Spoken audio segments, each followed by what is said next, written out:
You have not entered a valid number. I will now disconnect the call.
This call is being recorded.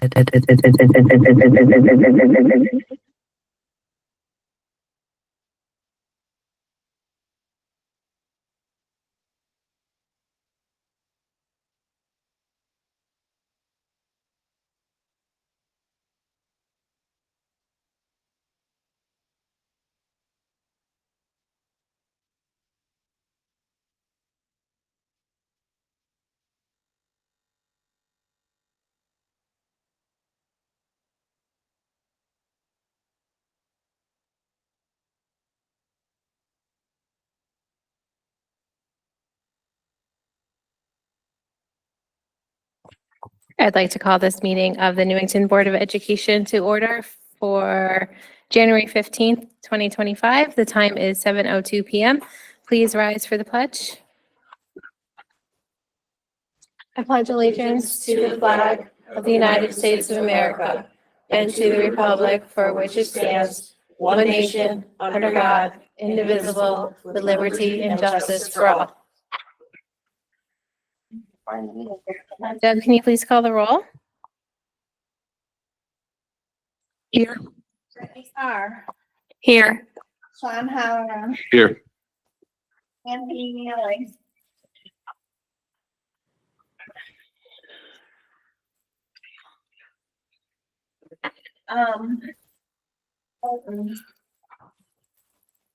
Amy Parati, Here.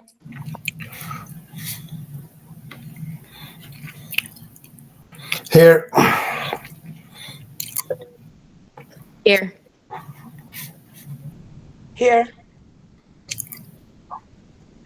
I have everyone here except Mr. Mealy and Mr. Newton. Thank you. Okay, our first agenda item is awards and proclamations. We have a presentation for our everyday hero. Dr. Brummer, I'll turn it over to you. Absolutely.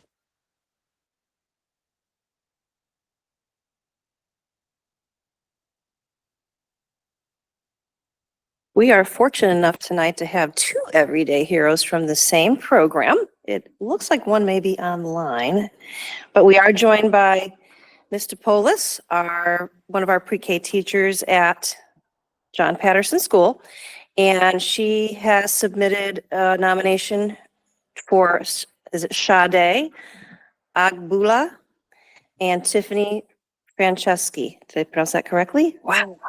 Nice. Yeah. And is it Tiffany who's here tonight? Wonderful. So let me share with you what Mr. Polis had to say about you. And then as a special treat, she created a little video. Are you aware of that? Okay, see? Mr. Polis is full of surprises as always, which is why she's such a wonderful pre-K teacher. But we're here to honor Sade and Tiffany. This is a joint nomination from Mr. Polis. Tiffany and Sade are the glue that holds room 34 and me together.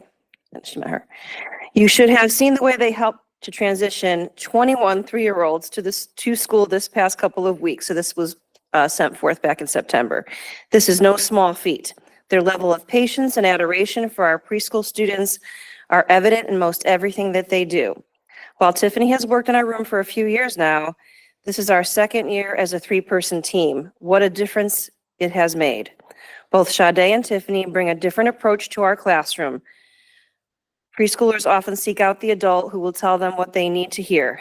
They seamlessly identify what students need and communicate as a team to make sure those supports are carried out with consistency. Both women hold additional jobs, yet their dedication to our students is unwavering. They are exceptional paraeducators and exceptional humans.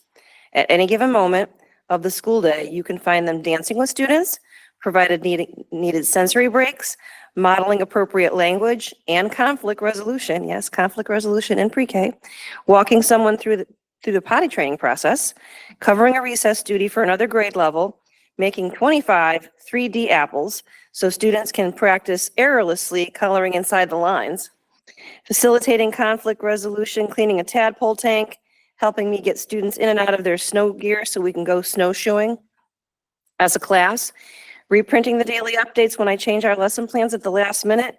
I can continue, but I don't think I have the space.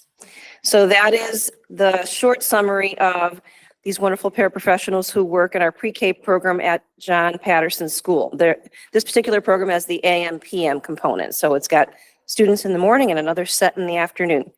But let's see what the kids have to say about these wonderful ladies. Let's hope this works. It worked minutes ago. All right, come on now, cooperate. Make sure you share it. Miss F.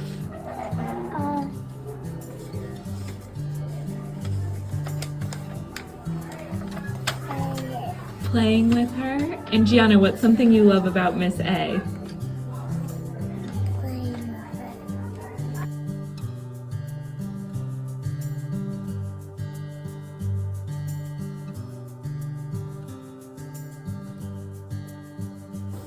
MJ, what's something that you love about Miss A? Balls. Throwing the balls with her, good. Diego, what's something that you love doing with Miss F? Playing train. Daniel, what's something you love doing with Miss A? Happy birthday cupcake. Singing happy birthday with the cupcakes, yeah.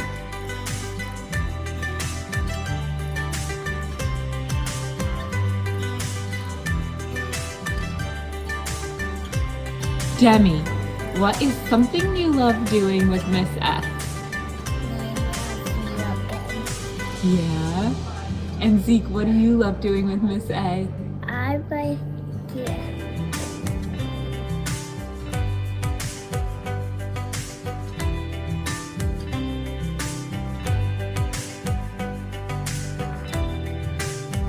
What do you love doing with Miss F? Making puzzles.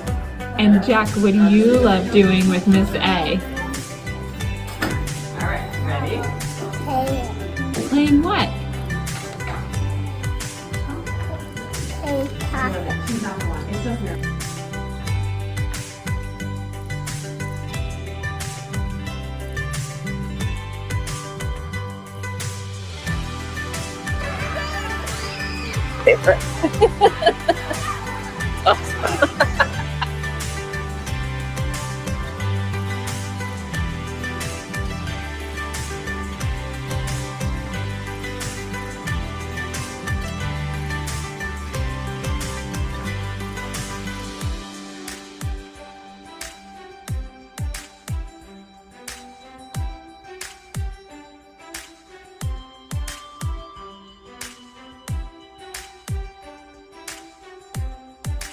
It is.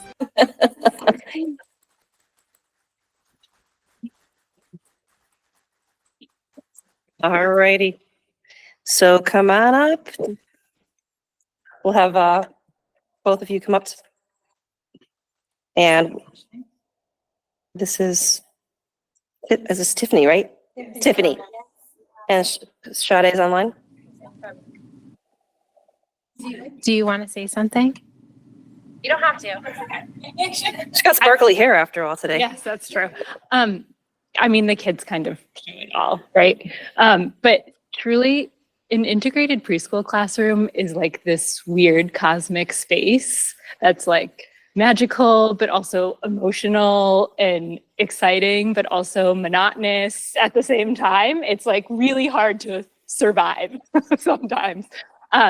So you can imagine my delight at two adults who not only survive in our classroom, but help it thrive. So it's been such a pleasure to have you both. Shutting better other job. Oh, okay. So this is, yeah, so you can bring this to her for tomorrow and then we'll take a picture. Oh, yeah, let's move over so we can get the screen. Okay. Shadi, you're in the picture. Okay.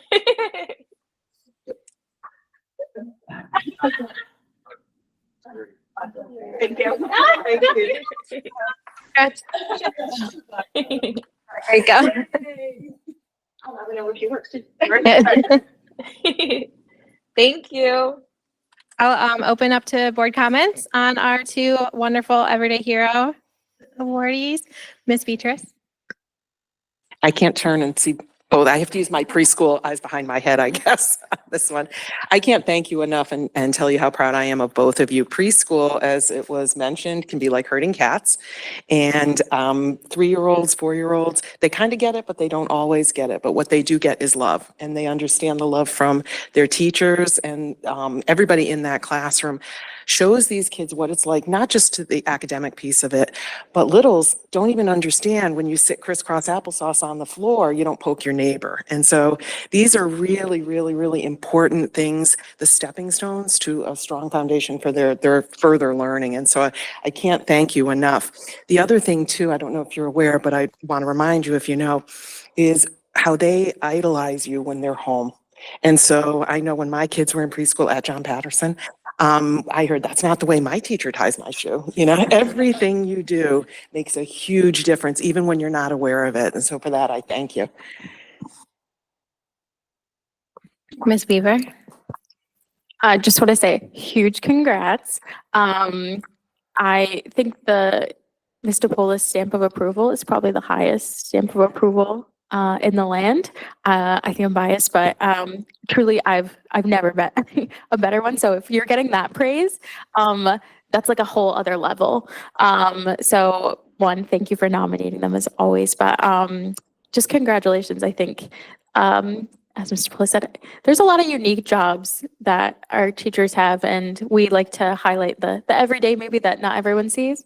Like, you know, someone running around in a circle for, for 20 minutes. But I just want to say thank you for the little things every day. That's really what this award is about, making those impacts, and especially on our young learners, our youngest learners in our district. I think one of the things that we're seeing now even is how much better prepared our pre-K, our K students are that have gone through our pre-K programs. And it really is because of you guys. So thank you so much for what you do every day. This is definitely well earned, and congratulations. Mr. Holleran?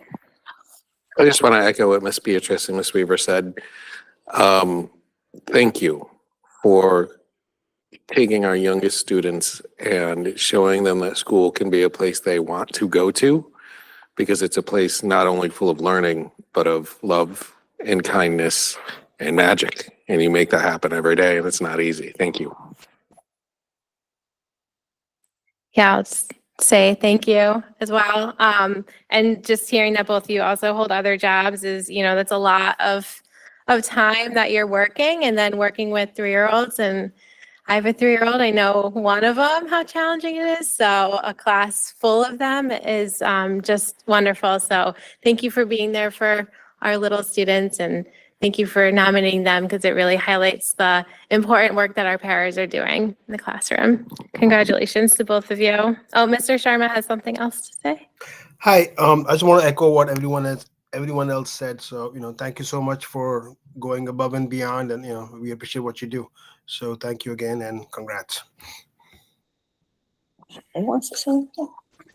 And do either of our recipients wants to say anything? I mean, I'm just. Yeah, you come on, take the mic.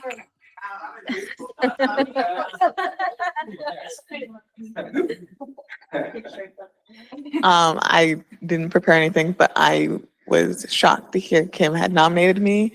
I worked with her for 5 years. Day one, everybody kept asking me if I was coming back.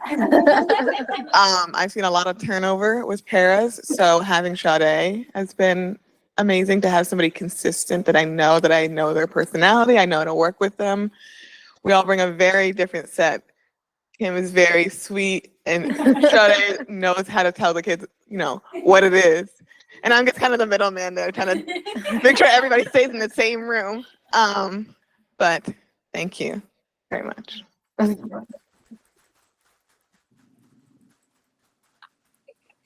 Sade? Yes. Sorry I couldn't be there. I had to come to Target Madness. But thank you so much for the nomination. I love working with Kim and Tiffany. I pleaded and begged Alex to stay at John Patterson and stay in that classroom. We all just work together. We all just mesh well. I literally genuinely look forward to coming to work every day. So thank you. Thank you.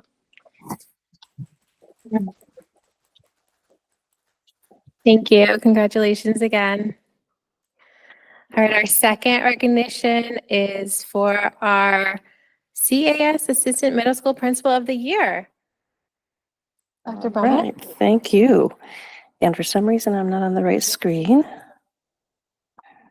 Oh yeah, Sade, you can drop if you would like, get back to work, or you can hang out with us. That's cool too. I mean, we're a fun group and all. Yeah, you're welcome to stay. All right, and then there we go. Okay, excellent. So our next recognition is for Marco Trillo. He has been named the 2025 Middle Level State Assistant Principal of the Year. And we consider that a very big deal. To the best of my knowledge, we've never had an award winner previously in our district for the Middle School Assistant Principal of the Year. But he exemplifies the very best of the profession, and this honor is well deserved for all that he does for students, staff, and our school community. And just to give you a little backdrop for those that were not there, he had, in addition to a lot of paperwork and nominations, and you have to write up quite a bit about your philosophy of what you do, Mr. Trillo had to have a site visit, which was a team of people that represent CAS came out and interviewed students, staff, board members, fellow, I think some former teachers as well, and superintendent, that's right, I was there. And just opportunity for them to hear what we see in Marco as a leader. Now, I have to give a bang out to Mama Cirillo. She provided us with quite a spread. I don't know if that had any impact on the judges, but I don't think it needed to, because Mr. Cirillo stands out as a leader in his school, as a partner to Dan, and is also one of our equity leaders in various capacities. So in case you were wondering what happens next, he will get to go to the National Association of Secondary School Principals at their Educational Leadership Awards in DC, Washington, DC in April. And it will be a very memorable experience for him. He'll get to engage in some professional learning communities, networking with other of his peers throughout the country, and participating in recognition ceremonies to honor his outstanding work. So without further ado, let's bring up Mr. Cirillo for his award.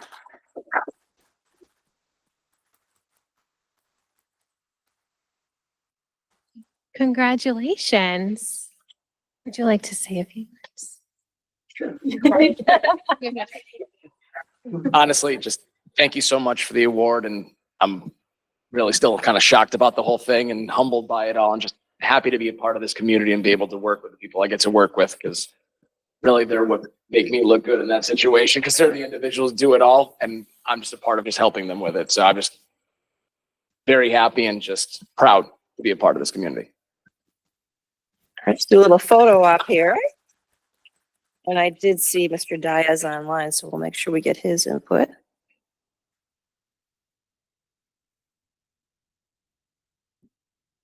Awesome. Mr. Dias?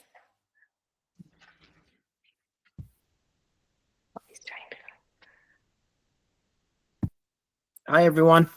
Can you hear me okay? Yes. Great. Yeah, I just, I mean, I couldn't be happier for Marco. He's so well deserving of this award. When I nominated him, it really was just really due to the fact that, I mean, he really exemplifies our mission. When we talk about, you know, making sure every student's successful and has the tools they need, I mean, that's what Marco does every day. So, you know, his dedication to our students, our school community, the relationships that he built, you know, the role of an assistant principal is very different today than it was, you know, even 10 years ago. So it really, we truly are partners in our work together. And, you know, at the end of the day, we really put, you know, students first and try to ensure all of them, like I said, have those tools they need to succeed. And that's really what Marco does every day. So very proud of Marco and John Wallace. And this is quite an honor for us. And congratulations again, Marco. Very well deserved.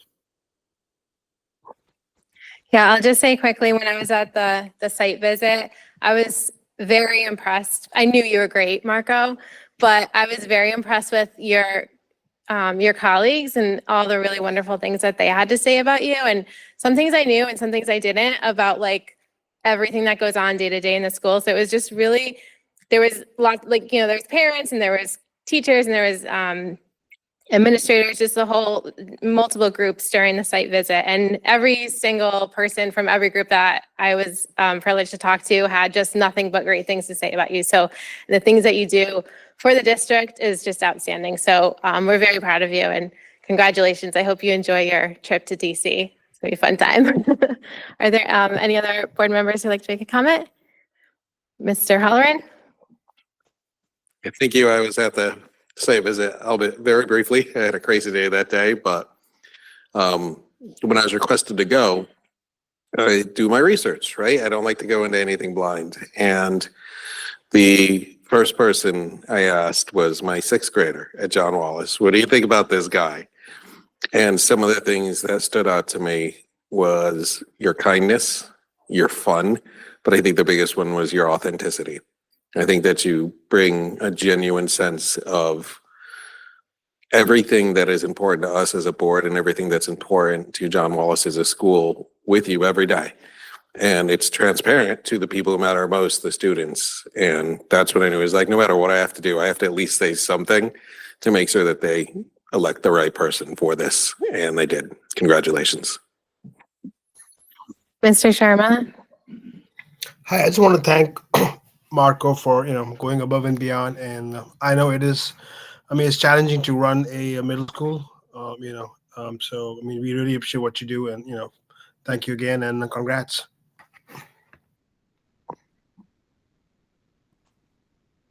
Ms. Beaver?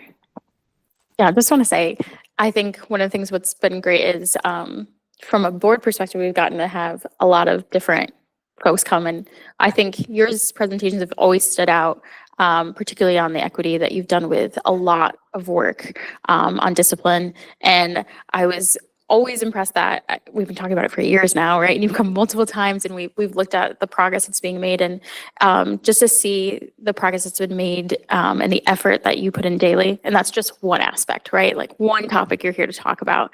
But it means a lot to see what has changed over the years and really what the efforts are and the commitment you have to equity, the commitment you have to our school system. And as Mr. Sharma just alluded to, middle school, I think, is like, I won't say, oh, preschool's hard. No, we won't put each other against, but that's just such a hard age. There is a lot there. There's a lot there, right? And there's a lot to unpack. And I think truly it's like a godsend job. But to do it and then also to go above and beyond your peers. And there's plenty of incredible principals out there, but to be recognized this way, I think speaks to the volumes of the work that you're doing and how relentlessly you're committed to equity. Sorry, I had to put an omission there. But to be able to show that and really go above and beyond, both you and Mr. Dice have been great about showing that and then communicating it out to the public. And I know that's just one fraction, but we really appreciate it on the board. I'll say I do. And it's one of the things it's been a joy to watch that growth, for you to come back with the progress, to come back with the stories. It has meant a lot. So I know this was already deserving, but congratulations, and look forward to all the other awards to come, I'm sure.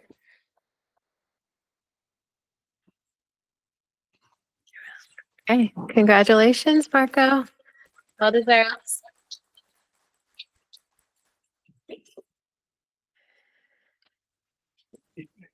That brings us to public participation on any matter related to board responsibilities. If you're in the room, you can come to the end of the table, or online, you can raise your hands to be recognized.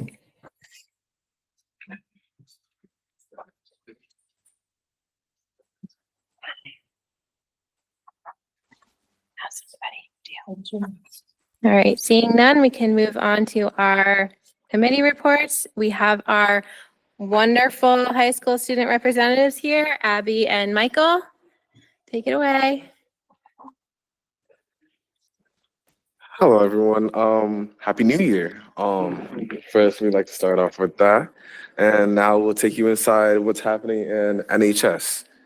So first, I don't know if Ms. Batista sent you that, but we'll read it. Don't worry. So Project Grab, first of all, is holding a bottle and can fundraiser. And then the proceeds towards this fundraiser goes towards the end of year safe grad party for seniors for after graduation. And then we also have the Newington girls and boys volleyball teams are partnering with the Newington Food Bank, and the Newington girls and boys volleyball team will be having a game, and the admission fee is going to be they're going to be collecting non-perishable food. And yeah. And then we also have Kayla Hendrickson, and she's going to speak to NHS soon. She'll be speaking to the student body about the importance of self-care and even more. And then we also have seniors. Seniors also received the local scholarship booklet, and this is a great time of year for me. As you know, we all know college is a lot, so free money, we're gonna take that. And we also have our grades 10, 11, and 12. Well, grades 9, 10, and 11 are preparing for the course selection in February, and also more information about the course selection can be found in the principal's newsletter on our high school page as well. Hi, so just to continue with what's happening inside our school, recently we had our band concert. So our drumline, our flute choir, our wind ensemble, our symphonic band, and our jazz band all performed a couple of weeks ago, and that had a great turnout, and they were really great. We also have midterms coming up starting on Friday, and they'll be going through next week. So our students, they have access to the SAC, our Student Assistance Center, teachers and counselors to help us prepare. And I also wanted to mention our principal on the shelf from December, Miss Tigno, because she got featured on Fox 61. She had a segment. That week leading up to winter break, Miss Tigno hid in different spots around the school for students and staff to find. So the first day, she was taped to the wall in the cafeteria in her elf costume. One of the days she was on the roof. Another, she was in the office with Michael. And one of our days she was dressed up with Mr. Clark. And then the other, she was outside to say goodbye to our students as we left for winter break. And that was really great. Me and all of my friends really enjoyed it. So it was a really good morale booster. And I think it was really great. And I hope she does it next year. So. Moving on, we have our clubs. First up, we would like to recognize that Link Crew is having an event called Donut Stress Freshman, where Link Crew will be having Link Crew is having an event where freshmen in the school get help from upperclassmen to prepare for their first midterms in the high school. And then other students have gotten other students, grades 10, 11, and 12, also have information and resources from their teachers for their preparation.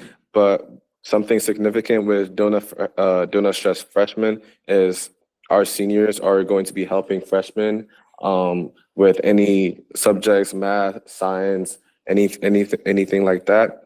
And we also have donuts to accommodate and to also motivate them to be prepared for their first midterm at the high school. And then we also have our DECA. DECA held their annual mock competition where student competitors were prepared for their competition coming up soon. And then we also have FBLA. They worked with several clubs and donated 616 gifts to the Newington Humane Services for the holidays. And then we also have Student Council, and Student Council is working to prepare gifts for our counselors for Counselor Day. And we also made ornaments back in December for the Jefferson House, and our student officers and some student representatives went over this past Sunday to play bingo with the residents, which was very, very fun and very competitive. And we also have our diversity club, and they are preparing to decorate there's a board that they have at the high school, and they're preparing to decorate for the Black History Month as well. And they're going to also make a video associated with this about the importance of diversity in our school and our community as well.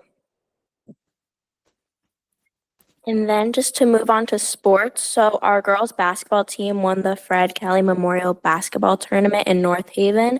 So that was really exciting. Our boys basketball team, they've been having good success as well.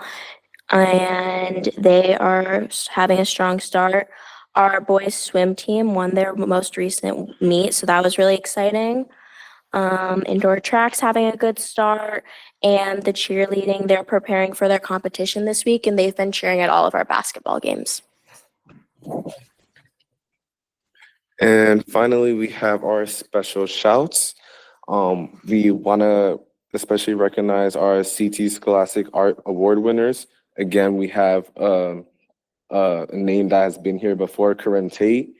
And we also have Kira, excuse me for my pronunciation, but Cabin Tug, and then Philip Strez Tristera. Sorry if I mispronounced that, but we want to recognize these amazing student artists for their amazing work as well, and we want to congratulate them on that award as well.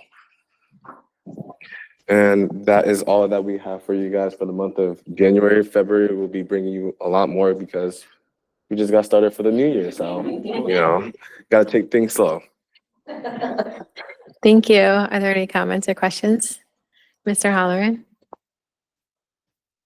So number one, quick question. When was the date of the volleyball game again with the donations?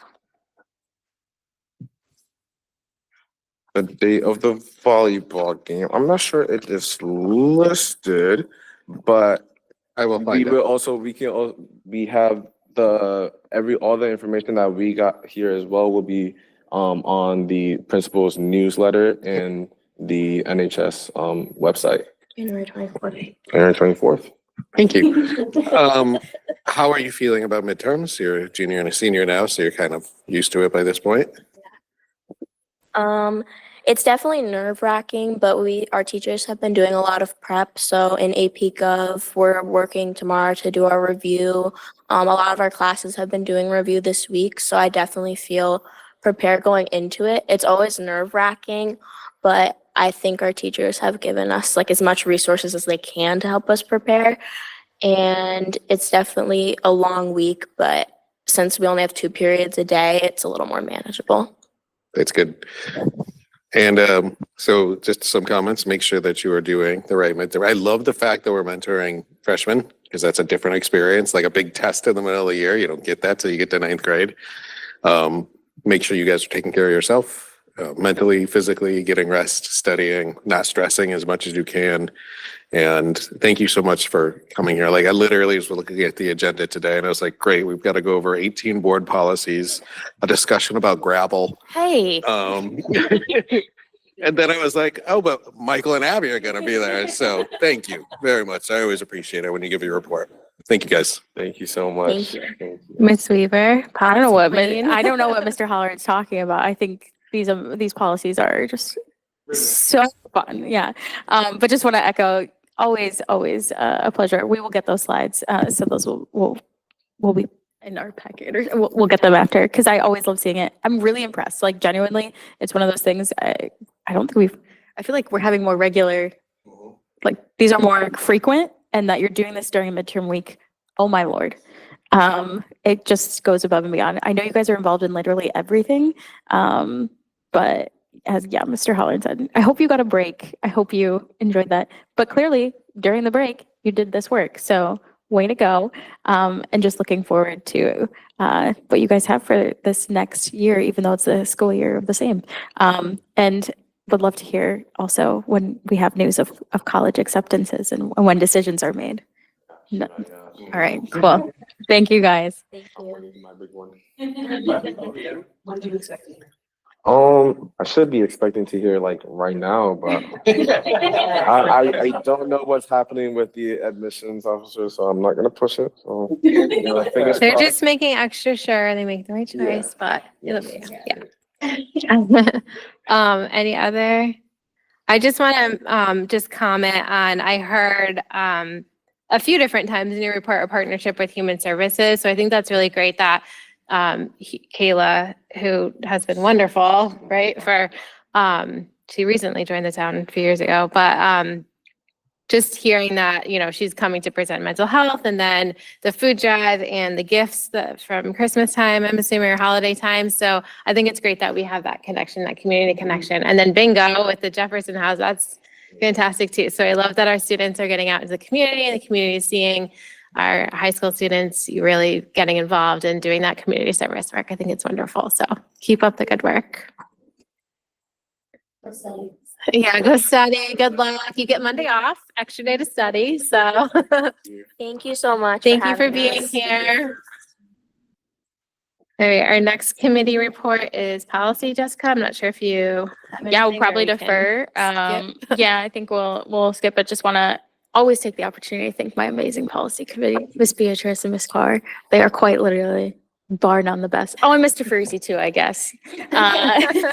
No, but just thank them again. That one, we went like 2.5 hours, and it was just long right before Christmas, but we're slogging through and we're making progress.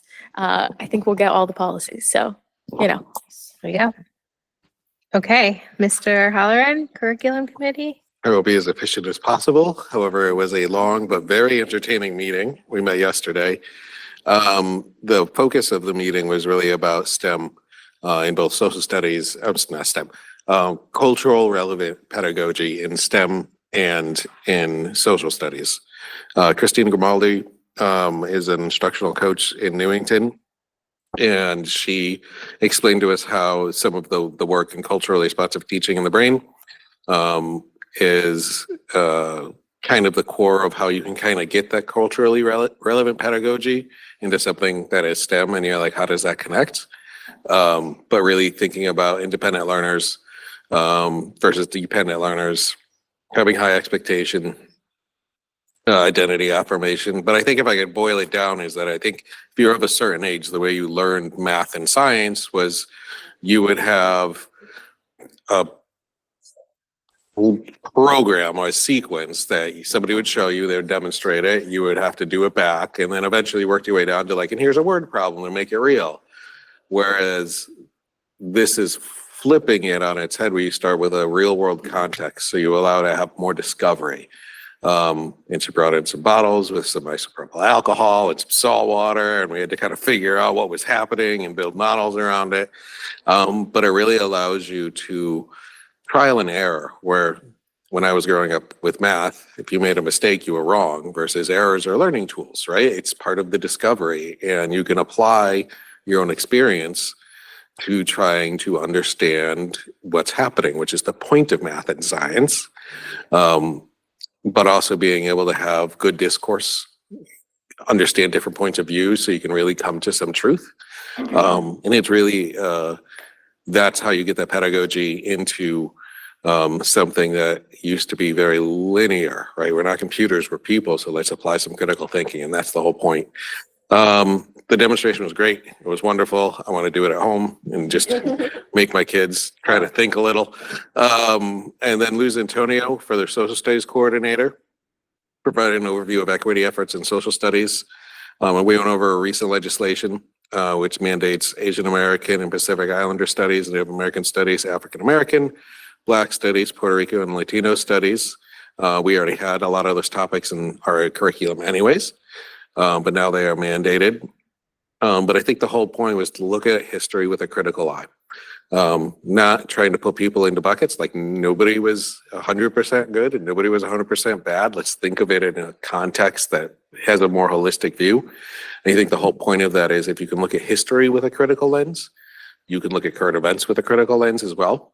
And understanding the importance of art history, teaching us stuff that maybe is unpleasant to learn, but is still part of history and how we got here, and how important that is to have a full view of kind of the story that happened before we joined. Overall, it was a really, really good understanding of how a culturally relevant pedagogy is the linchpin of how we do our curriculum in Newington Public Schools, and seeing it applied in those two particular disciplines in a way that was so fun and engaging. We actually did some social studies activities. I think it was 5th grade and 10th grade. You go through a manifest. It was great. It was so much more fun than it was when I went into school. We just had to remember dates and numbers. So thank you to both of them. It was a really good meeting. I don't think we've landed on a date for our next curriculum committee, but we will be doing that soon. And that is the report. Unless, Kristen, you have anything you'd like to add if you're online? Great. Fantastic. Sorry, I just thought one of the quotes that was really helpful was we often in like the STEM field, like we were demystifying like what does equity look like in STEM and all these things. Changing from dependent thinkers to independent thinkers was a really powerful one. And I think we're going to come home with our own like things to come from. It was just really impressive, and I just want to give props to both our instructional coaches and our teachers that are doing this work, because it's showing through and a lot. And then I know Kristen said that we'll get scores coming. Right. Yeah. Sorry. One item we had on the agenda was an updated student achievement for the winter benchmark performance. However, those numbers won't be provided to the end of January, so we'll be going over them at our next meeting. Awesome, great update. Are there any questions or comments? Thank you. Okay, moving on to new business, we have an update on the impact of gravel on our buses. And I just want to reiterate that this is going to be a very exciting gravel presentation in spite of previous comments. Yes, and there's also rust to be discussed. Oh boy. But while Mr. Barnes and Mr. Muir make their way up, and for those of you that don't know Austin Muir, but I don't think that's anybody, he also is a mechanic for our buses, but also a bus driver in the event of a shortage, which happens quite a bit. But by means of a backdrop, the board had discussion during our approval of the capital budget back in December that the rust that is resulting and other issues that are resulting from having the parking lot for our buses not paved is significant and substantial. So we wanted the board to have this backdrop this evening as we head into budget deliberations. You know, the board has already passed the budget, but as we get feedback from the town, I want the board to be fully informed as to why this is a real urgent matter, especially as we really haven't heard of any new sites proposed that would work for the buses. I know there's always rumors swirling, but there really are no other sites proposed for the bus yard that are viable at this point. So without further ado, I'll turn it over to Mr. Barnes and Mr. Muir for a bus rust discussion. Bus rust discussion. So as we share with you, we'll go through some slides quickly and give you a little bit of overview. From the last time that I was here, and the board had requested sort of an idea of what really, and being able to see it. We had suggested, you know, Austin in his comedian role wanted to bring one of the buses up here and bring some creepers so you could really go out and physically roll under the bus with some flashlights and see it for yourself. But we'll be able to show you that. And as we prepare, we're going to show you those pictures, is that the cost of maintaining the decay and the rot that is happening. When I came here 6 years ago, half of our fleet was being parked at the high school due to, you know, some other issues prior to me coming, and we were there because of the work being done on the new town hall. So those buses sat at the high school, and they were mostly the larger buses. So they had several years of not sitting on the gravel. The mini buses, which we're going to show you, a lot of those were here continuously sitting on the gravel part that we were still able to obtain. And you can see just the amount of rot, the rusting, the decay that the mechanics now are being forced to fix and repair that they normally would not have to, which is a direct correlation to the moisture that these buses sit on, which is the investment that the board makes and the town makes to transport our students to and from school. So we'll move through. Okay, here we go. So this is a bus that has been garaged since it was purchased, and you can see how it is kept inside. It is kept in one of the garage bays, and it has very little rust in the rear. This is the rear of the bus area on this photo. And this here is bus number 1, which we just received last year, and you can already see rust forming underneath. You can see the lines by the red oil pan that is already starting to have some rust corrosion that is starting within just a couple of years of the bus sitting there. And this is a brand new bus that we've just received, like I said, about a year ago. This is another bus that is allowed to sit inside. No, that's actually Buck one. I had brought that in. Oh, okay. So as what you saw in the first picture was, this is the same bus. It's been outside for a year. I brought it in today to just show the back half of it. And there is on the fuel cage, which is on the, if you look on the bottom, they're starting to get some rust already. So that's just showing you, just by sitting out there for a year on the moistness, it doesn't really help them. This is bus number 38 of 2019, transmission line decay. right where that is all wet, which that means that the transmission line has some cracks, which is caused by corrosion, which is caused by the continuous moisture. And this was a $1,400 replacement just to replace those lines. This is also a violation. If an inspector came and we did not catch it, they would put the bus out of service. This is another picture of the same bus. Bus 72 is showing, this is the rear part of the bus, where you're getting significant rot and decay, which is causing the coating. Once the coating gets cracks, it starts to penetrate the salt, the moisture just penetrates underneath, and it just starts removing the coating that is, relatively there to help protect it. But when it's continuously sitting on moisture and never can really dry, that just continues to deteriorate the buses. Here we have another bus 72, the same, the back cage area, this is the fuel tank cage. To replace a fuel tank, because what starts happening is the rust in the moisture sits, it starts deteriorating, of course, the fuel tank. We're looking at a couple of buses that are in our order that it's $6,000 to replace a fuel tank. Here's just some more. Now we're getting into, this is one of the minibuses.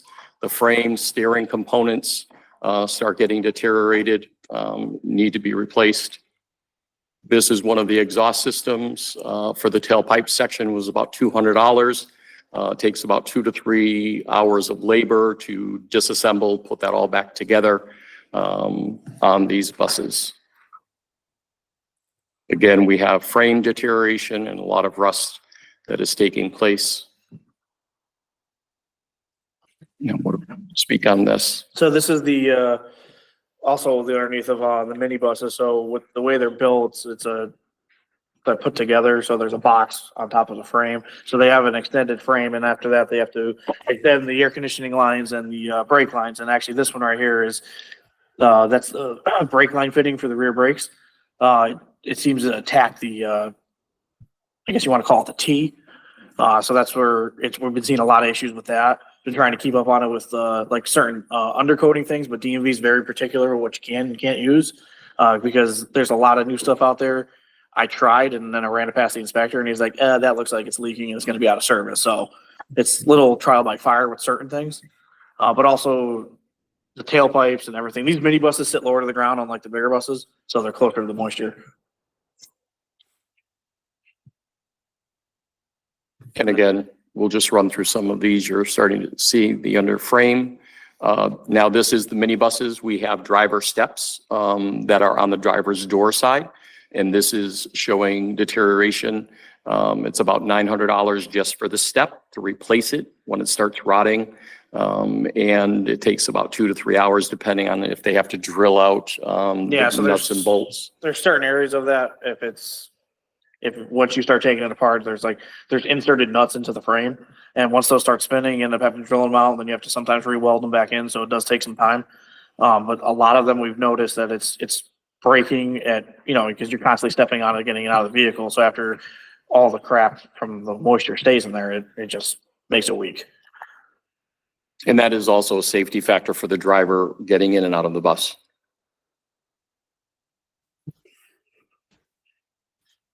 Here we have AC lines. All of our minibuses are air conditioned because of special needs requirements.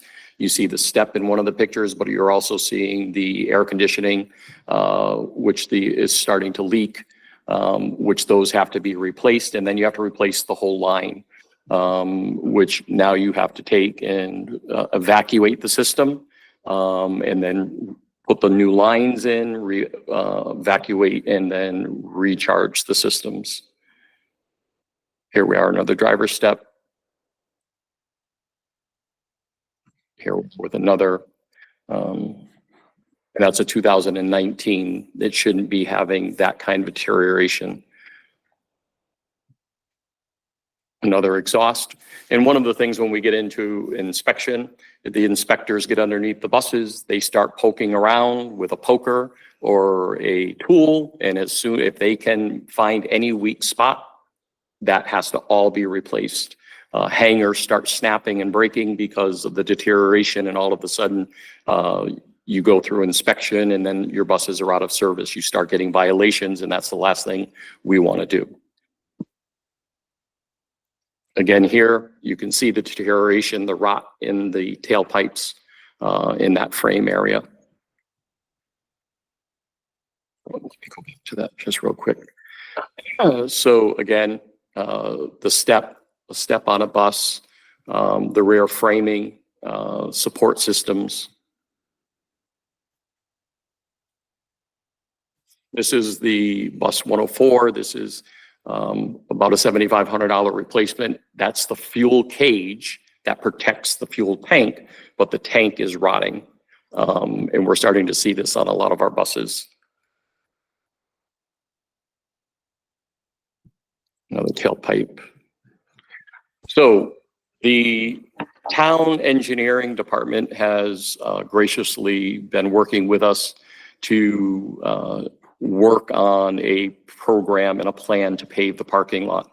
Right now, they're looking, in a conversation I had with Chris, who is the town engineer, preliminary costs are contingent of about $260,000 to pave the parking lot area, work with the Upland Review Commission, and is to pave the lot, put in an oil separator system, which will be environmentally better than what it is now. If there is any leakage or oil drippage or whatever from the buses, it will catch all of that running into the stream. So it is required, and it is going to be better for the environment. It's also talking about moving the power pole and some underground power sources that we would need on the property. The lighting would need to stay. So with all of that, he shared with us the high end, and there is a 25% contingency that they put on top of that. Not on top of this, that includes the 260. So he said it's easier and better to ask for the funding that you need and then give it back if we don't need it. So that is where they are with that. And not only to the condition of the buses, I have to say to the concern that we have with the gravel parking lot, drivers walking, sprained ankles, trips and falls. We've had several of those because it is a very unlevel surface. The town works, town garage, when we have potholes and things, they come over, but when we have wet weather, it's very hard. It's push out, it just continues to create craters, which also at this time of the year causes, we haven't had much of it yet. We've been fortunate, but every year we have ice that fills in those, and you get a little bit of snow on top of them. The drivers don't see them, they slip. We've had multiple slips and falls, which is a safety concern for my staff. You know, potholes, winter patching, we try to do our best to take care of that with the town. And going forward, this is the present, just a quick view of the lot and how it is parking, to pave all of that, working with the town, because they are going to be redoing Garfield Street beautification. So this is part of that program, part of that project that is coming forward as well. And that's across the street from the bus garage, to show sort of how that is a paved area that would be repaved as part of the town's requirement in doing that property. That would not be part of that 260. That's just for the gravel lot. And formally, that is the sort of the size. Wanted to give you a scope. It's about 400 feet in that area, along Garfield Street. And then that's where the old garage used to be. That sort of just is a layout of the property for you. And that's pretty much our presentation. Thank you. Are there any comments or questions? Ms. Beatrice? A couple of questions. The First question is, are any of our buses out of service? for this? Not at this time, no. Okay. Are we close to having some that are out of service longer than 2 or 3 hours? We could, Okay, so Right. there's definitely, yes. it's a sooner rather than later, type of thing. Any additional environmental concerns with the rust? Like, is stuff from the bus coming into the ground or anything like that? With that Other, rust? as far as, rust in the components, if No we end- leakage from, you were mentioning fuel lines and things like that. Right. There's no, like you saw with that, when we catch them, or we find something, that's part of the driver's pre-trip inspection every day. When they walk out to the buses to see if there's anything on the ground. But it is very difficult if it's wet and it's gravel, because if there's a drip, you're not going to see it as you would on an asphalt. on an asphalt But, surface. right, and our buses are inspected every 90 days, underneath 100%. And this is where the mechanics are catching a lot of this, is because now all of a sudden there's a leak and we have to find it and we have to fix it. So that could put that bus out for multiple days. Okay. And then what you do is you use your spare fleet. And our spare fleet is over our 10, 11-year mark buses. So with the increased decay, those 10 and 11-year cycle that we're trying to stick with, as requested by the town and by the board, what's going to start happening if we don't fix this problem within the next few years, you're going to have to do 9-year buses, because you're not going to want to put $40,000, $50,000 into a bus that's 12, 13 years old just to keep it going and When utilize it. I see buses that are a year old that are already starting to show signs of compromise.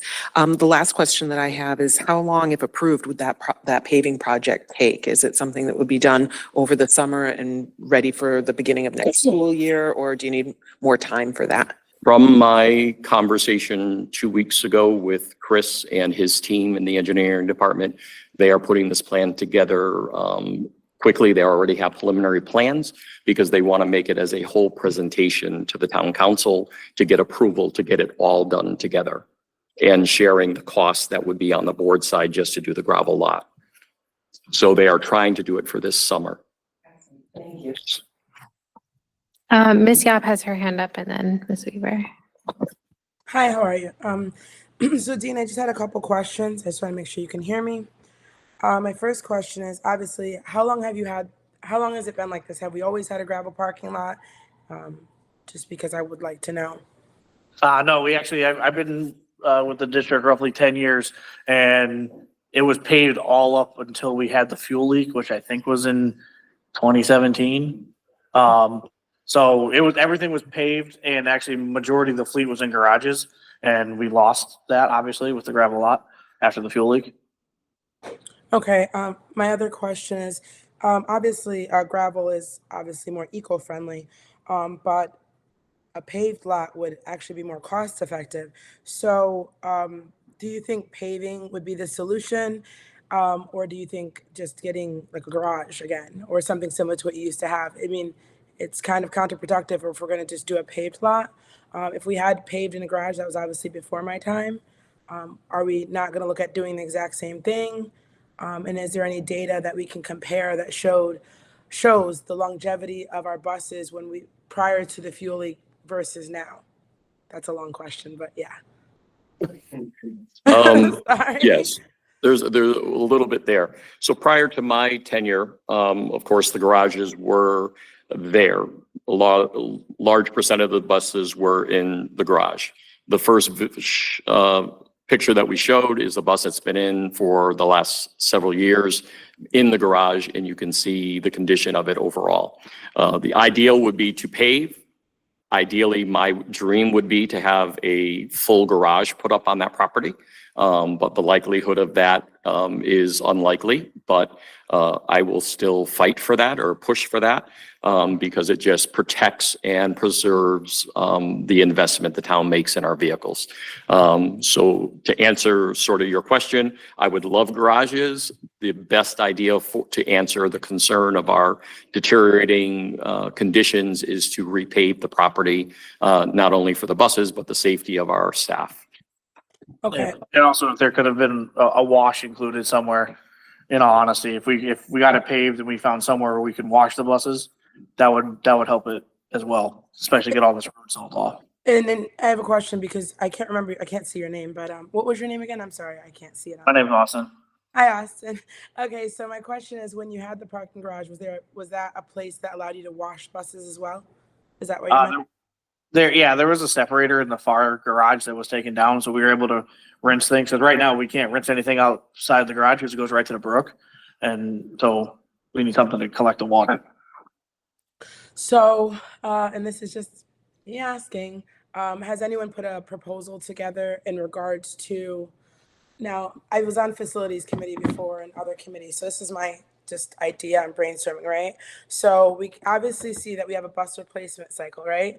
And the bus replacement cycle, as buses cost more, is obviously more frequent because we don't have a garage and we have a gravel driveway, whatever it is, right? Lot. So has anyone put anything together that shows, and this is just me asking, we would have to replace less buses, especially with inflation, if we had a parking garage thing where we can wash buses in addition to a paved driveway, which would save us more money and we wouldn't have to replace buses so frequently. I know since I've been on the Board of Ed, fourth year, that we've had to, get new buses, many times. Why nickel and dime it? Why not just look at what the full picture would be? And then also compare that to the fact that we wouldn't have to replace our buses so frequently, especially since this is not something that we've never had before, according to Austin. Obviously, this is before me, but something that we had before and worked prior to a fuel leak. I mean, has anyone ever thought about doing that, or has that idea been proposed to the town council? Yeah, we can, there have been several discussions over several years about a location because I don't think that this site is large enough to, or it's not feasible to put a garage back where it is, or especially a full garage. So there's we need a location, 5-ish acres, right? Where was it Mr. Burns? before? Can you see the Screen. picture that's on the screen? So the gray, where that yellow slit section is, that's on the screen right there that Dr. Brummett's pointing to. The garage is the gray building right behind to the left. Okay. That used to be the garage bays that were there. Plus we had the entire, where the bus garage is presently my office. Those bays were also used. 2 of them are being taken up by the town presently. So we don't have those available to us. And also the COVID bay where we were supplying, keeping storage, which will be coming back to us in the near future. So we will get some of those bays back.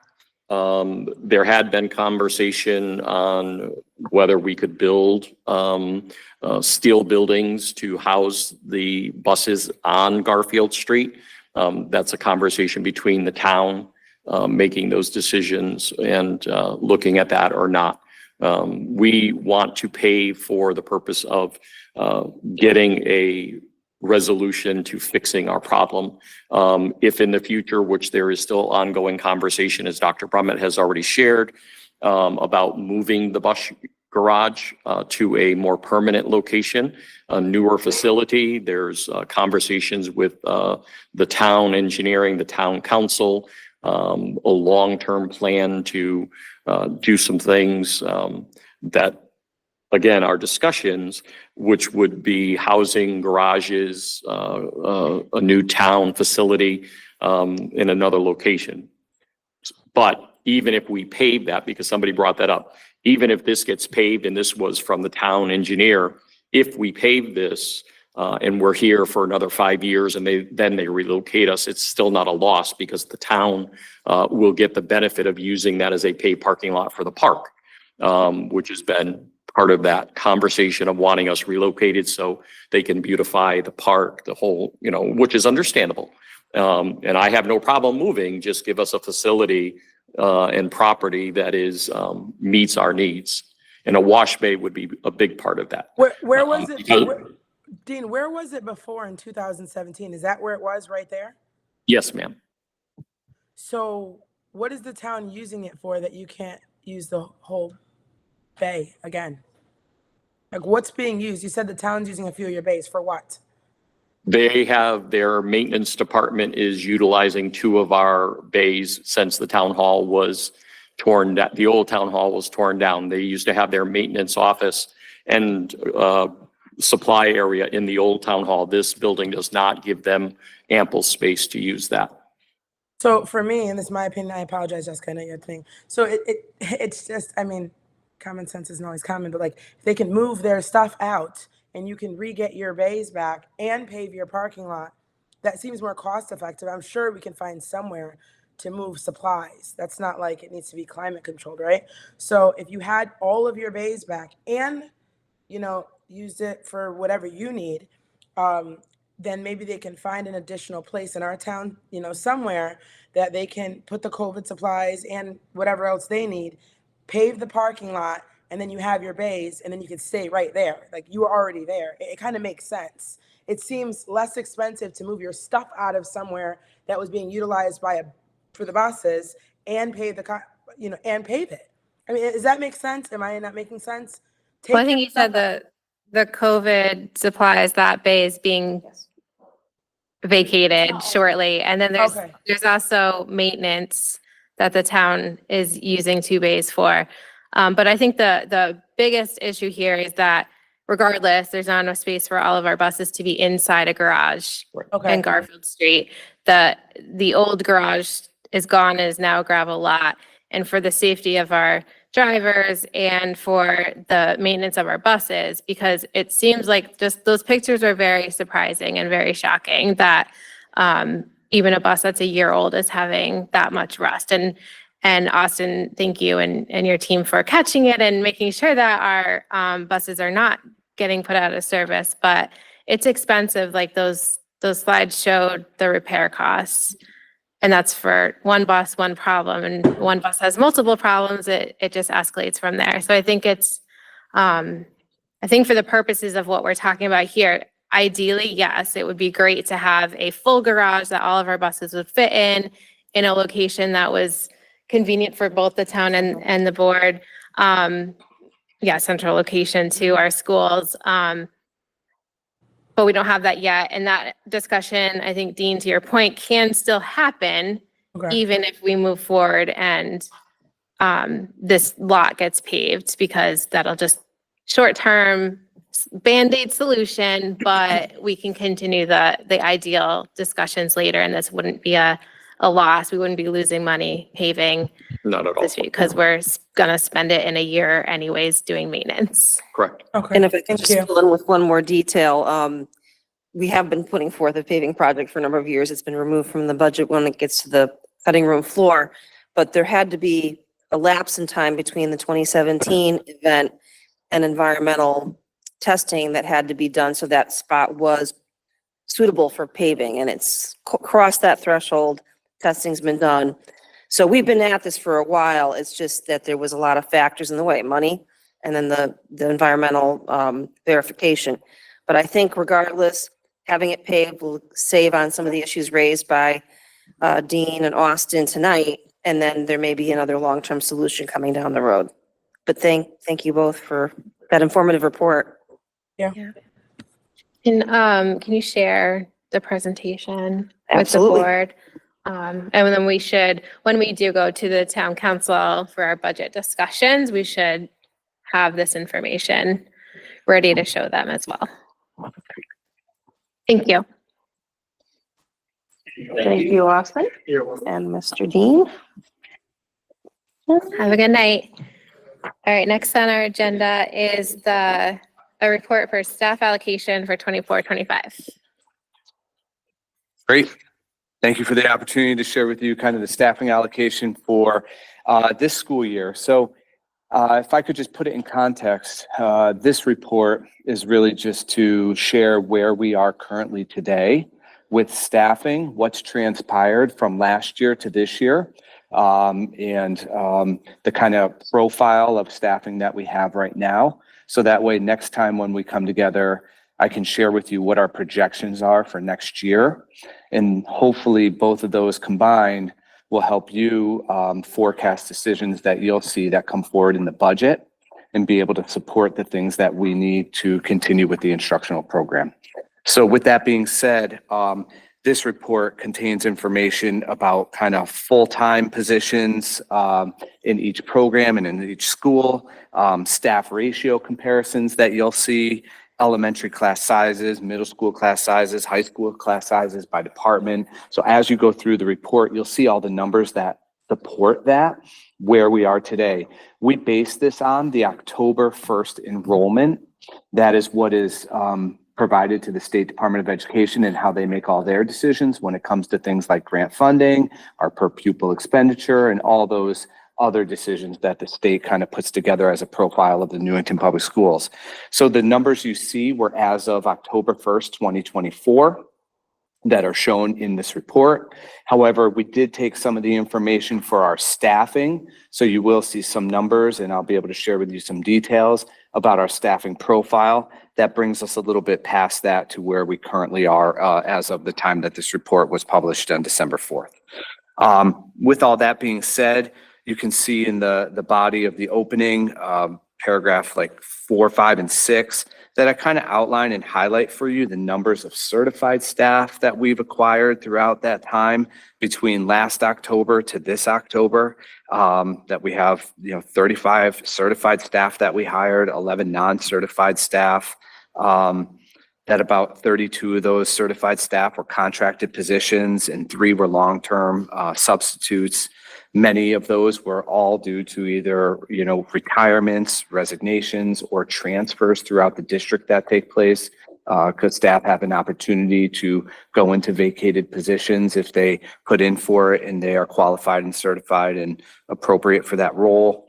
And then equally, we had some non-certified staffing positions that we had to fill throughout the year.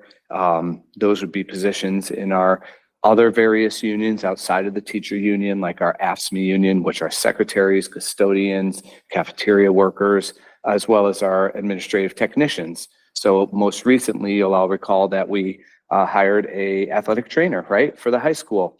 That would have been one of the new AT positions that we filled. So we've been busy in our office filling roles and making certain that we have all the staffing that we need to ensure that we're able to run the programs that we run successfully. You'll also see that our student enrollment that we had planned on last year for this year was scheduled to be around 3,838 students. I'm sorry, 3,854 students. We landed at about 3,838 students on October 1. And so that difference we really attributed to, when we go back and look at the numbers, was really in kindergarten. And that was due to that waiver process. As you recall last year, we said that there would be a bubble. And that's why we transferred a couple of kindergarten teachers down to preschool to accommodate for that. And we're hoping to see this year, although we don't necessarily have the crystal ball to know exactly, but we're hoping to see more of an evening out of that come this year when we go into the process. But again, that's a forecast to come, and we're working on that right now. So we are in the middle of the process of getting that together, and we will engage in that. So we'll have some information around that for budget time. If you flip to the second page, you're going to see that I tried to highlight for you some of the differences that you'll see in our staffing. And so I would just like to share some of those differences so you have a background and understanding of those. You'll see in our career vocational ed program that we did reduce staff there. That was due to an opportunity to a reduction in force, right? So we had an opportunity there, a reduction in force, and we did not refill it. Math intervention, here, what you'll see is another reduction in that, and the reading interventionist below it. As you recall, last year, some of our schools were shifting funding, some title grants and some other grants were going away. And that just brought us back to more of normal staffing ratio that we had prior to COVID and some of the grants that then expired from that. So that would account for those reductions. So it was simply just coming back in a loss of some ESSER funding and different fundings that we used to have. The Aerospace Academy, you'll see some shifts there. That's really just due at times to the number of teachers that help support the program. So at the high school, for example, when students leave the middle school and they keep that pathway going at the high school, sometimes certain teachers come out of science or mathematics and teach one section in the academy courses that we have. So sometimes that will fluctuate upward if we have more students in the academy and we need more enrollment there, and it will come out of science or math, or it will kind of fluctuate the opposite way. And that's what's accounted for there. So that's just a fluctuation in enrollment in those academies and the shifts that we have to make to achieve that. We were able to, in the instructional coaching area, increase our enrollment, an additional instructional coach through a grant this year. That instructional coach is working very closely with Dr. Hairston and working really on our SEL and discipline practices and working with schools and really collecting a lot of data and analyzing those so we can move those in the direction I think that some of you may have heard through some of the work that Mr. Torillo has been doing over at John Wallace, right? So we're really trying to build a foundation for that throughout the Newington Public Schools and make that common practice of what we do throughout. So that's a critical and pivotal role to help support us in that this year. Right now, that is a one-year position, so that increase is just for this year, and that would be the board's determination if they kept that going and built that into the operating budget moving forward. But that's something we'll talk about when we talk about next year in budgeting. Special education, you'll see an increase there. We had an opportunity to not only shift a few folks around based on need in different schools, but then we were able to increase based on need at Anna Reynolds Elementary School. That person is actually starting next week. We were able to do that through a reduction of 4 para vacancies. So if you could only imagine, those vacancies tally up to about $100,000. So instead of filling those vacancies, we replaced it with a qualified educator, special education teacher. And so we're using that model right now to support the student needs at that school. So it's really just an offset, even though it's an increase in staffing there. Nobody lost their job. We just didn't fill vacancies that existed. As we keep going down, the differences that you'll see in Newington High School, the second to the last highlighted area, again, those are attributed to those discussions that I had on the academies. This is where teachers kind of go back and forth with sections. So you'll see some variances in like 0.2, 0.5, things like that. And those variants are just due to teachers pulling sections in and out of science or math. At John Wallace Middle School, that reduction is attributed to, let me see, that one was that was reading. So as you may recall, last year, title servicing changed as well at the middle level. And so we reallocated the reading from there that had to go down to the elementary school. And so we took some reading intervention support, put it at the elementary school, and then we didn't fill a position at the elementary school as well. And that's what you'll see on the next page. You'll see that at Elizabeth Green Elementary School, we took a position from there due to enrollment, and we moved that over to Ruth Chafee. So you'll see an increase at Chafee, a reduction at Elizabeth Green School. And then at John Patterson, we also had, at first grade, we had lesser enrollment. So we didn't have to fill a retirement there. So that would account for the reduction there. And then over in Martin Kellogg, that's where we had a position that used to teach our intervention, used to teach a section of math and a section of reading, and now they are full-time intervention. So that's just what was reduced there in the intervention program. So I shared a lot about a lot of things that we actually spoke about and things that were going to be happening last year. And this is the report that kind of shows that it all came to fruition.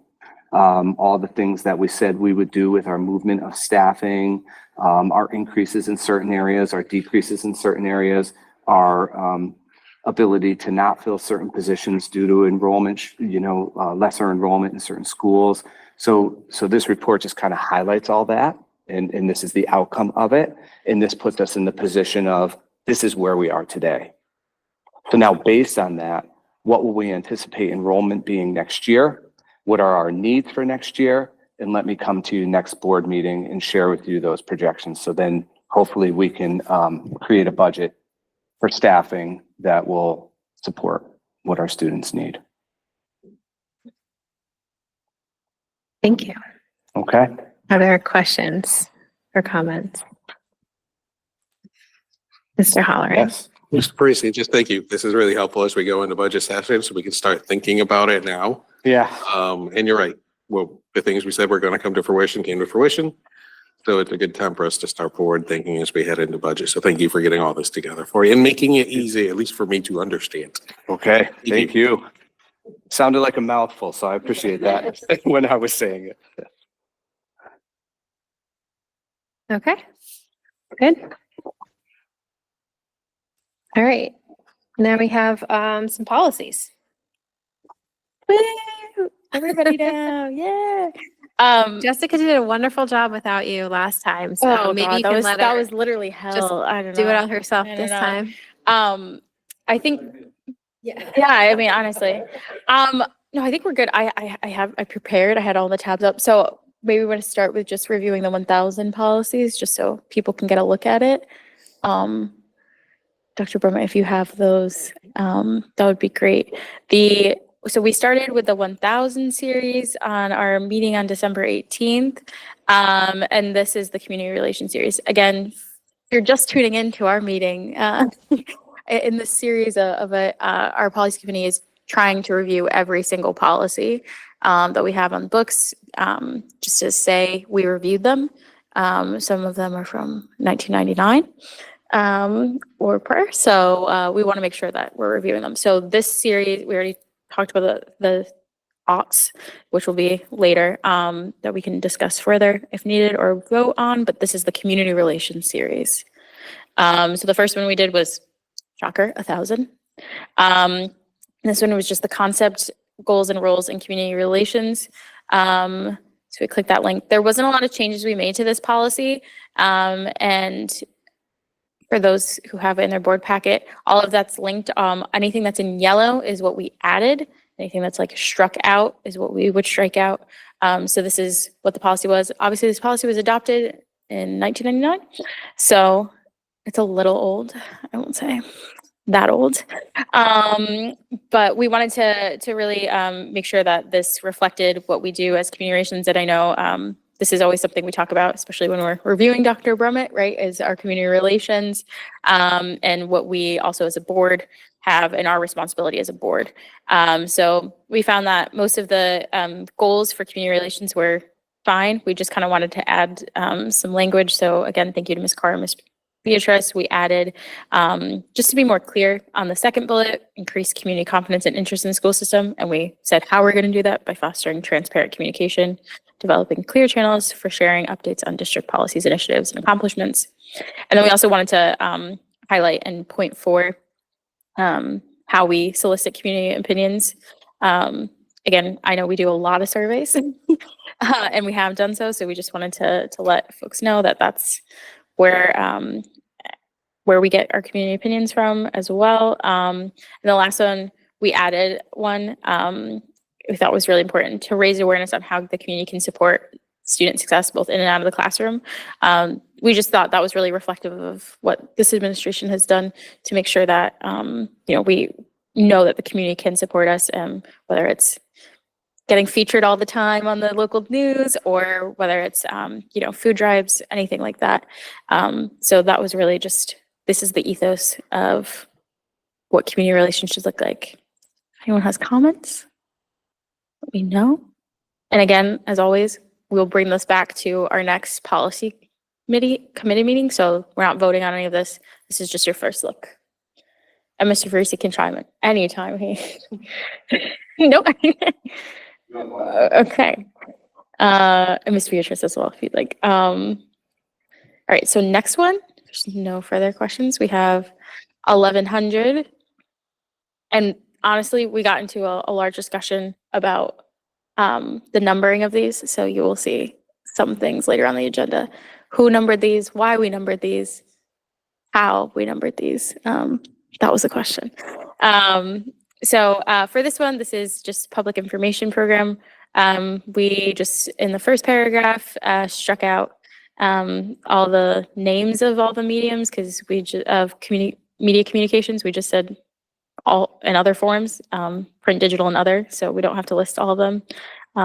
Although, if you do want to use radio releases and articles, periodicals, you're more than welcome to it. It's encompassed in that. So just eliminating any redundancies. The second point, the Speakers Bureau, we weren't really sure of organizing the Speakers Bureau. So we just eliminated that. And we wanted to make sure we know that the superintendent of schools, again, we're really codifying what we do in practice right now. So just organizing or assisting in development of engagements and coordination with, we wanted to include civic, PTO, PTA, business, and religious. We know not everyone has a church, so to speak, but so just using those to kind of identify. Next paragraph, just eliminating some of the redundancies or language we didn't like that may be not applicable to now. So materials for working with educational conventions, meeting locally in preparation, we just were like, this doesn't, some things made, when we talk about policy too, we don't want it to be confusing either. If it becomes more confusing for the public, so we have a lot of in-depth conversations about what is the most clear for the public. So again, I don't think any of this changes any substantive. And we just cut the last point because it was redundant to point number 2. That was really it. Just a question. Just a question number 2. Does John Wallace have a PAC, not a PTO or a PTA? Right? Could be. Yeah, we can add. We can add. So we PAC. might want to include that. Yeah, high as school well. has a PAC as well. Yeah, we can add those. Yep. Good catch. Good catch.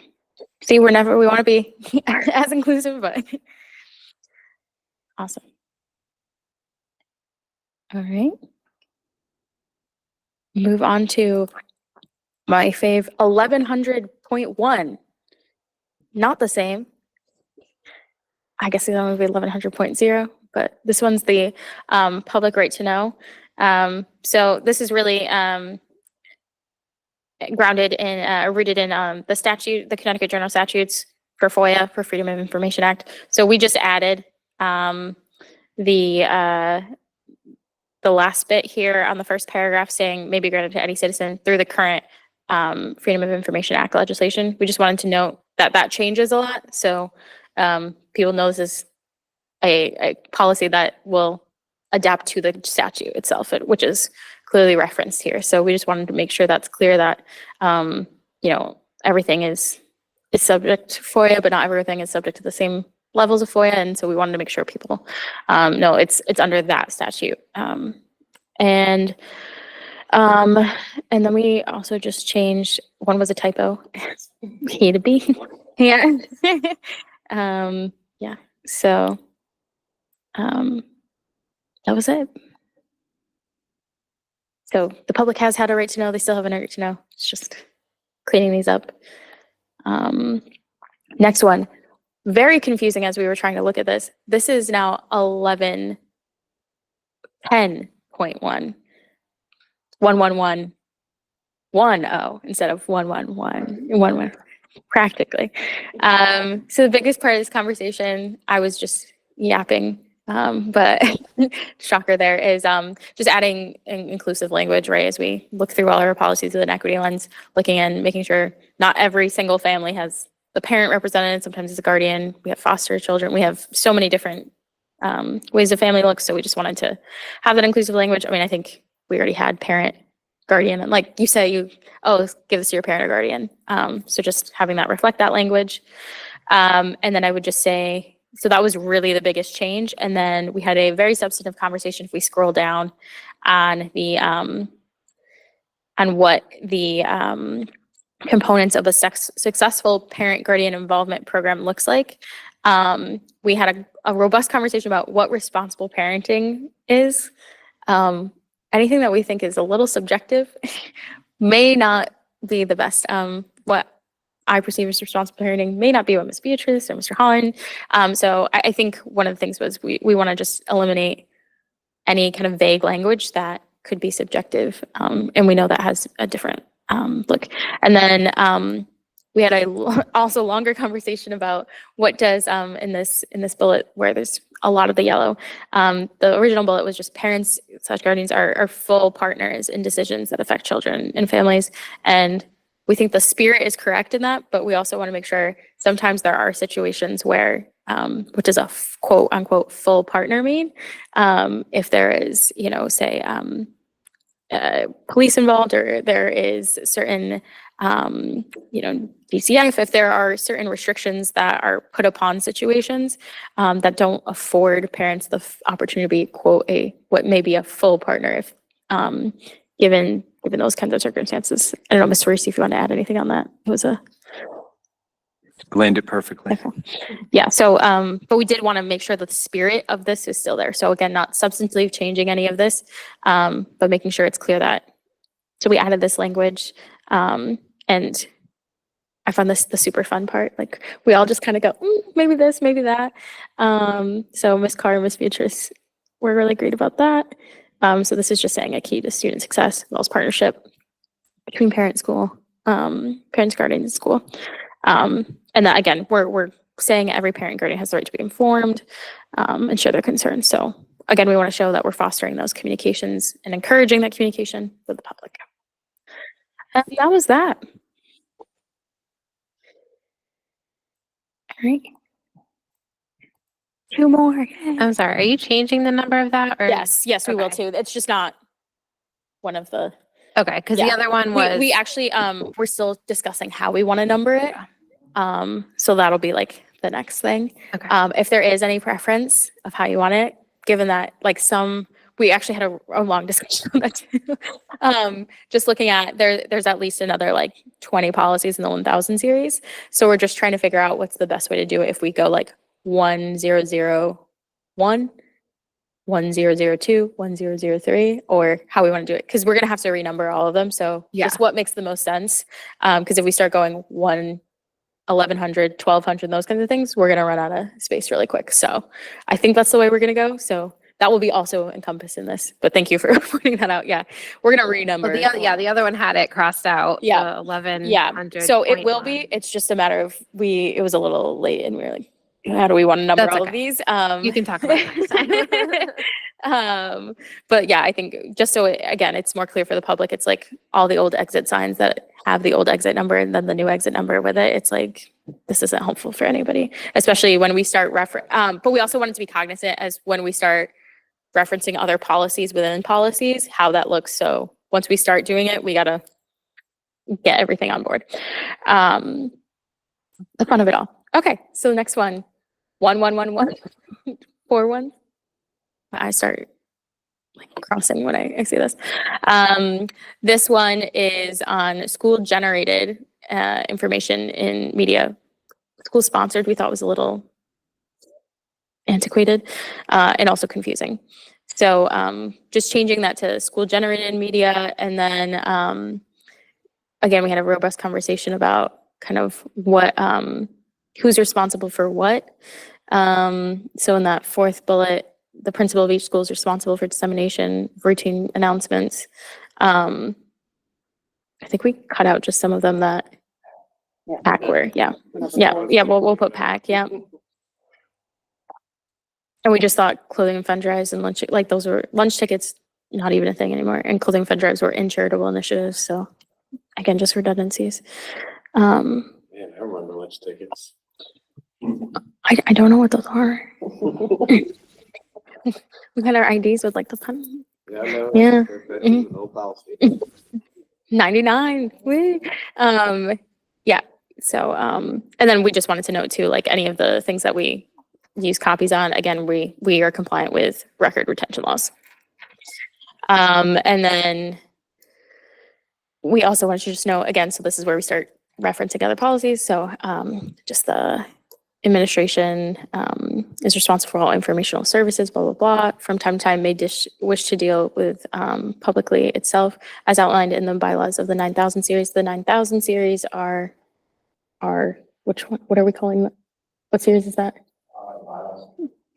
Just the board by, but like the Board of Ed ones. I couldn't remember the actual name of our series.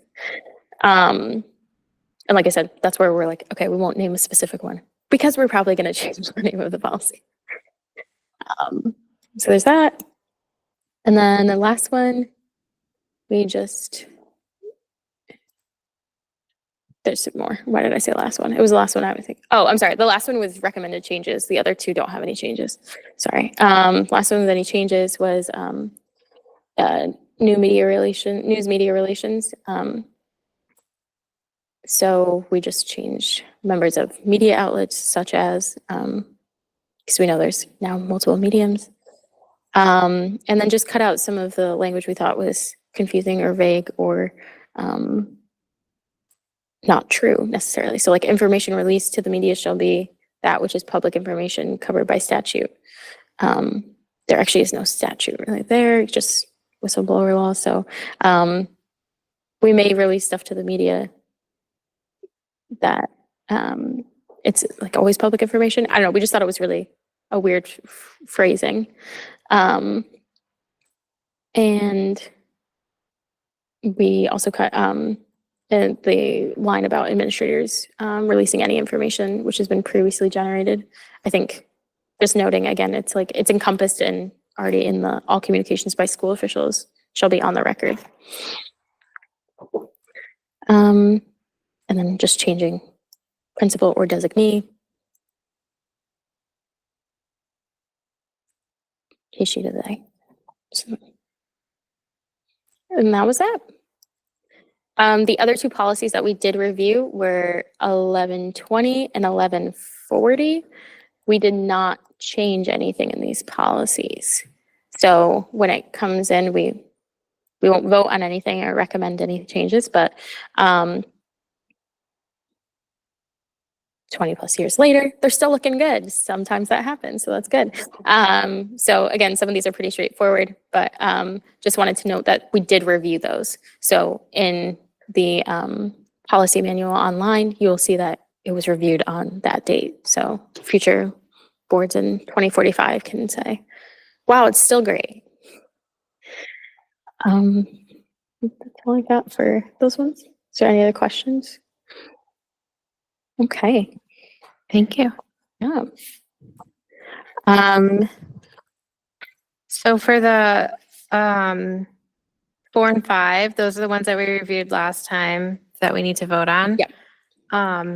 For the sake of time, and since there's only 5 of us here now, can we do them in a lump or can we, right? Yeah. Yeah. So we'll just and read the just for motion, the just public list. clarifying, none of all the ones we can just do. Do you want to say? I can say both 4 and 5 items, or do you want to do them separately? I mean, they're but just so you know, item 4 is all of the mandated policies we changed. Any legislative mandates. Literally, one is changing the word paraprofessional to paraeducator. All of the ones that are put in our board packet. None of these are substantially changing. We're literally just changing verbiage based on any general statute. Yes. We discussed these in a We previous already session. did, yes. All of these were already discussed. In December. There was no feedback on anything, and I would say none of these, again, substantially change the statute or substantially change the policies by any means. All of them are either just, like I said, in item 4, if they're like 3,317, all of those ones, the 3,000 through 6,000 random policies, those are the last of the legislative mandate changes. Yay, we finally got through them until July 1 of next year. Stay tuned.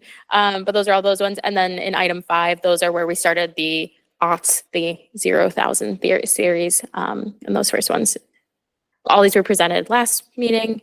We were brought back to policy. We talked about all of them again. There was no changes, but Ms. Carr did say she would vote yes on all of these. She's on her way to Canada. Okay. So yeah, the motion can just be as presented probably. Okay, so like the consent agenda of items at 4 and 5 as presented. I think so, yeah. Okay. Yeah. Yeah, all right. I'm gonna do it. Okay, motion to pass the consent agenda of items 4 and 5 under new business on the Board of Education agenda as presented. Second. Is there any discussion? Just want to note again for the public, these were all seen multiple times. Okay. We'll just do a quick roll call vote. Mary Beatrice, Yes. Sean Halloran, Yes. Amy Parati, Yes. Jessica Weaver, Yes. Anastasia Yap. Yes. Motion passes 5-0. Thank you. Thank you all so much. Good job. Media policies that were invented. Yeah, well done, everyone. Right, that were created before the advent of like social media. Facebook. Yes. Yes. Because we don't realize it happens all around us, right? And so when we look at something that was done in last reviewed in literally 1999, we don't realize there was really not a lot of internet. There certainly wasn't, media the way that. AOL. And I'm constantly reminded about handing out leaflets and pamphlets. Right. and, you know, Leaflets. these kinds of things. Policies were written like the media, like the guy wrestling in his fedora hat. Like, that's not the world anymore. All right.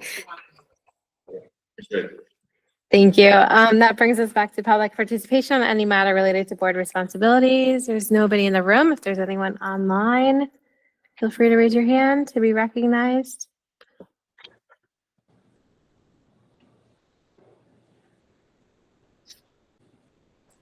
Okay. Seeing none, remarks by board members? Ms. Sorry. Weaver. Just want to again thank my policy committee. They are stars among stars. And also our next policy meeting, if you haven't had enough, is next Wednesday, January 22nd at 7 p.m. Excellent. Anybody else? Okay. Motion to adjourn. Motion to adjourn. Do we need to do that? We don't need a second for a motion to adjourn. Oh, all right. Motion to adjourn. All in favor? Aye. All in, Then you have to say it. all in favor? Aye. Aye. Aye. Okay, meeting adjourned at 8:44 p.m. Thanks. Thank you. But you do need to have the chairman